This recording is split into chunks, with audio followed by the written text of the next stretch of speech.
And sometimes when you mess up, you feel this sense of shame, right? Shame is a very powerful emotion. I've made a ton of mistakes in my life, you guys, and I have know what it's like to live in total shame and excuses. And all it is like a foggy cloud, right? I personally was in a domestic violence situation, and rather than getting help immediately, I did towards the end, but immediately I felt I was isolating myself, right? Nobody will understand what's going on.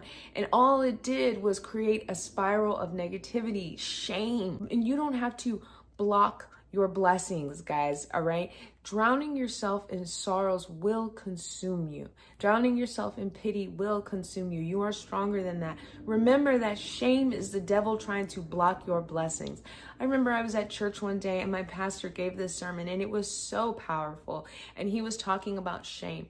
And what he said was, shame is when the devil knows that God has something big planned in your life, because God does not want you to feel shame. God will have you reflect on what has happened.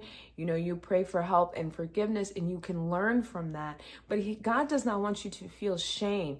The devil wants you to feel shame, because what happens in shame? You stay low, you stay depressed, you don't push for more. You act out of negativity. Maybe you get more angry. You're defensive. You're living in a very negative place. You're blocking your blessings and opportunities that are coming. So anytime you're possibly even feeling shame, just remember that that's the devil trying to block your blessings, and you've got something good coming, especially if you are working to change your life. So what can you do in that situation? Well, you can give yourself some grace.